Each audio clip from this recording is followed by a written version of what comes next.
entitled VJ Day. Excuse my handwriting. 1945, Times Square, on which Sarasota Unconditional Surrender sculpture is based.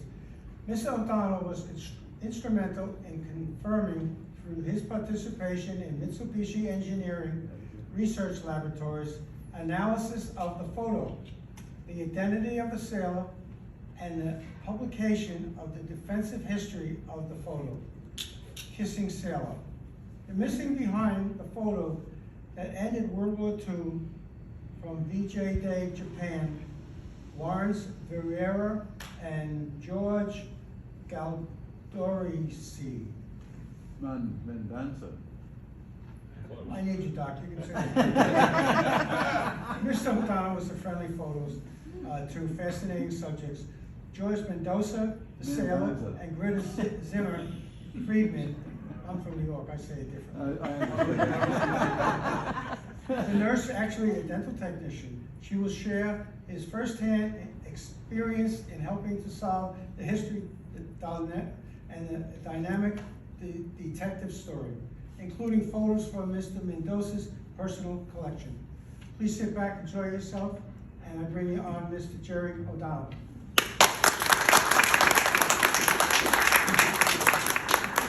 I knew it was me.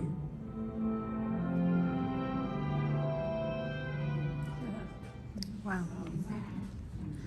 Navy photographers in the public domain, and anybody that wants to use this for any purpose, it's free to do that.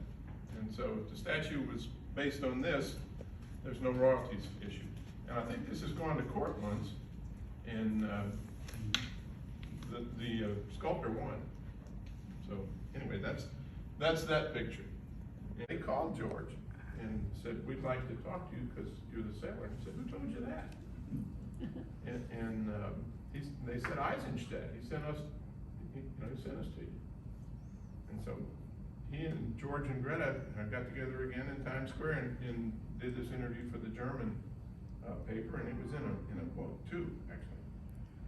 So the last time they were together was in 2012, I think. And they were brought together because the 14th of August was a Saturday, they were brought together on that day in New York City, and one of the female things from the CBS Weekend Today, CBS Today Weekend show, and it's available on YouTube if you're interested in hearing from Greta. Greta was a very artistic. Oh, this is back in 1980. The photographer did not do his due diligence. He didn't get the name of his subjects as he should have gotten. Because if you use a picture like this one time, it's news. If you use it a second time, it's exploiting somebody's image. And so they should have been paying royalties. To this day, Life magazine will not discuss who the sailor is and the nurse is because they're afraid they have some legal obligation to pay gazillion dollars. The photo of the kiss has been used in everything. It's on purses, it's on beach balls, it's on all kinds of crazy stuff, cups and watches, Most reproduced you name it. the 20th century. Anyway, they brought Greta and George back. There was a group of about 25 or 26 men that claimed to be the sailor, and about 4 nurses. And of all that group, Life magazine invited George and Greta to come back. And so they came back, and the sailor and the nurse, on the Times building, if you can read that, it says, "It had to be you." Oh. Was that, how did that happen? When a young man, he got hired by the Associated Press as a photographer in the European beat. During that time, he got to photograph Benito Mussolini and Hitler's propaganda minister, Joseph Goebbels. And he figured things out pretty quick. And in 1935, he absconded to New York to get away from what was coming. And his whole family was involved in fishing. All of his brothers, except him, were born on a little island in Newport, Rhode Island called Portuguese Island. And the thing is about a half a city block. And they had a shack on it, and they bring the fishing boat in and tie it up to the Portuguese Island and go out and do their daily fishing. His fishing was not just drag a net where the fish were. His was to put a trap. It's on the navigational chart, and they had a square trap made out of nets and floats and anchors, and then they build a wall across where the fish would migrate. And that would drive the fish into the trap. And so during the season, spring to about November, he'd go out every day, and you'll see the boat in a minute, and with 3 work boats, and they'd all get on the side of the net, and they'd manually lift the net, called it hauling the net, and they had a scoop on a boom on the big boat, and it would scoop the fish out and bring them over and drop them in compartments on the deck of the ship. So anyway, he was assigned to a ship that was building in San Francisco at the time, and it was at that time going to be named the Putnam.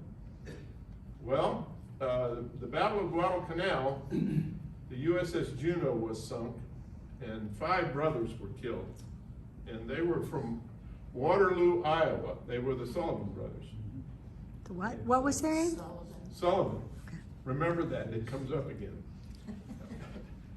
The Sullivans was the only ship in the Navy, it's hard to see here, but it had a shamrock on its stack. And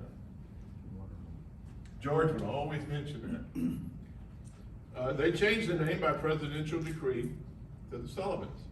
The ship was commissioned, did a workup training, and left for the Western Pacific.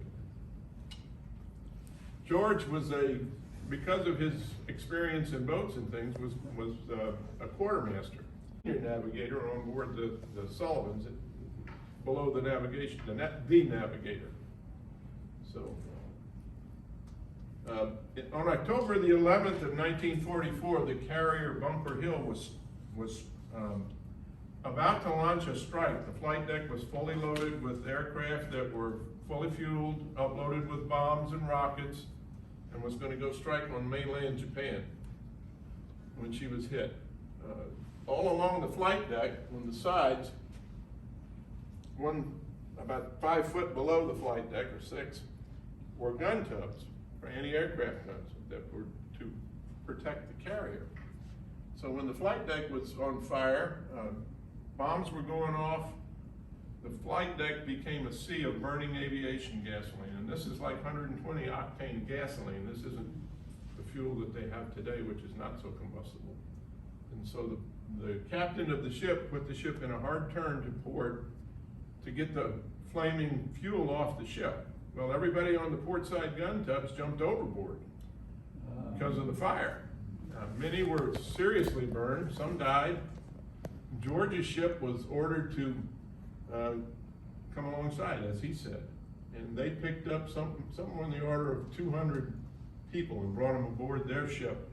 And some were terribly wounded, some were dead, and some were just dazed of the hospital ship. And that's when George looked over his shoulder. He was driving, he was the master helmsman, and said, "I saw the nurses go to work." In 1946, in January, his ship was decommissioned in San Diego, and he went back home and went fishing again, and married Rita. She forgave him. And this was their wedding day. Her parents thought it was below their state in life for their daughter to marry a fisherman, and they didn't come. Oh. So, Rita still holds that against them. And this is their fishing operation. You have the big boat, it's got a boom on the back, and it's got all these wooden compartments in it, and you got the 3 work boats that it tows. They have no propulsion power that the state issued. They took this photo, and this was the state road map of Rhode Island photo. This is George, and they were at the pier unloading fish, and you can kind of see this, they call that the bull net. That was what they scooped the fish out of the big net, the trap, and put it into these compartments. Off the coast of New England, you would be greeted by a German submarine who would take your fuel and your food and cast you adrift. And so nobody was fishing, and the fish stocks had 4 years to build, and he said we had, the best day we had, we filled up 18 wheelers with fish to go to the New York market. And when George was a little bit of a celebrity, he had his picture in some of the restaurants and some of the stores in downtown in the tourist area. And they'd ask about it, the tourists. And they'd say, well, that's George. And he has a pier down the way. It was off of Thames Street, down to the water. And people would actually venture down there, even though it was pretty seedy going down to this thing at the time. Whenever they went down there, George would stop and he'd take time to talk to them and get a picture. And typically, the women would say, "Can we have a picture with you?" And he'd say, "Sure." And then they'd get up next to him and say, "With a kiss?" That happened, he'd go anywhere. This man was in his 90s and a line of ladies would form up to be kissed. And he just grinned. Next. This is a good, when you went with George anywhere, it became an adventure. In 2005, son-in-laws goes, "Mom needs a kiss." You don't have to tell George twice. Mom got kissed, and then Jane needed a kiss. And then I gave them back their camera, and I took this picture. And you know, we left. And as we're walking back to the car, Lou goes, "George," he says, "I don't believe you." He said, "You hadn't been in D.C. an hour. You already kissed the wife and the mother of the Chief Justice of the Supreme Court."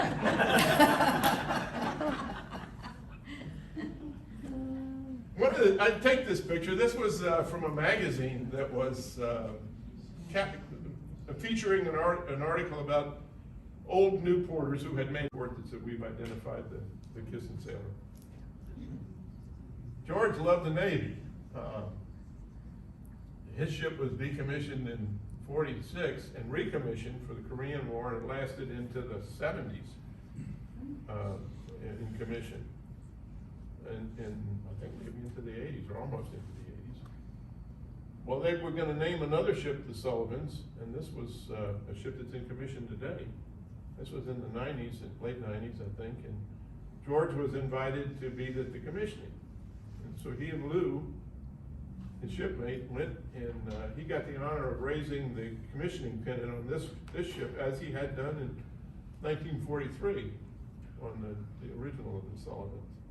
And then they big deal the ride down to Mayport, Florida, from where the building yard was. So they loved the Navy. I would take George and Rita, and my wife and I would go to the Officers Club and have dinner. And just every time the wait staff and the bartender would identify George to the patrons, and then he had a little Portuguese seminary with his family there in Middletown, Rhode Island. I'm going to end this with a quote from Greta. And the same one I read at the ceremony today of dedicating the thing. It was a wonderful coincidence, a man in a sailor's uniform and a woman in a white dress and a great photographer at the right time. No, the controversy about this sculpture here in Sarasota has been just nauseating. Ridiculous. By the stuff that has come up by people who seem to be intent on destroying rather than creating something. This is our #1 tourist attraction here, and yet they were trying to send it to Zimbabwe when the circle was being made. Now, from what I've heard you say, and from what I've heard others say, that Greta Zimmer was just totally dumbfounded by what people were trying to say that happened. And a lot of that came from her upbringing. She was raised in a very strict Jewish family. Think Fiddler on the Roof, matchmakers, negotiated weddings, chaperones on dates, and that sort of thing. And she made a point every time she told that story of saying, "He was kissing me, I wasn't kissing him." Right. and she Just in did case that you were wondering. because she didn't want to be suspected of being an unvirtuous lady. Yeah. That was her upbringing. But she didn't mind a kiss at all. It must have been a surprise. Did she talk about how surprised? Because it was a She was reading the market. She was reading the ticker going around the thing, and she says, "The next thing I know, I'm being kissed." But I think she enjoyed it. But I think she wanted to make sure you knew she wasn't a loose woman. And that was just her Jewish upbringing. And Sarasota season of sculpture, John Welch was in charge of that thing. Thank you. Thank you. Well, he and his group got stuff that they display on the bayfront there, as I understand it. But he knows more about it than I do. But why did you get it? I don't remember. Well, anyway, it had to leave the next May, which was May 31st or May 28th of we went to San 2006. Diego, It did not. It went back to Rhode Island. New Jersey. New Jersey, excuse me, Merrillville, New Jersey. Yeah, because Yeah. that's where J. Seward Johnson was the black sheep of Johnson's Wax. Oh. I took Rita and George to meet him in Darien, Connecticut. They were opening a display of 63 of his statues in the town of, I think it was Darien, Connecticut. And in Darien, Thank they you, put Jim. these things at the street corners and in front of the post office, and the kissing sailor statue was in front of a theater, I think. And we got there, and they put George and Rita and I on this little trolley thing, and we went all through town, and we stopped at the kissing sailor statue, and George got out, and the lady that was the city official, the lady that was arranging what you did, kind of thing, arranging the whole thing, was with us. And we get up to the statue, and she says, "Can I have a picture with you?" And then she said, "Would you mind kissing me?" And so I got that picture. to Rhode Island in 2008. And he kind of doesn't, for whatever reason, doesn't particularly care for his mom being in that stuff. He was telling her from time to time, you ought to just let that settle for a while. And poor Greta, she could have been invited and taken to so many things. But he didn't want to go over to Frederick, Maryland and take her. So I did a couple of times to different events like that when I showed you. Right. And she was a hit, and she had a ball. She loved being around people. She didn't like signing anything, for some whatever reason. But she loved to be with people and chat and just have a good time. She was a sweetheart. Yes, sir.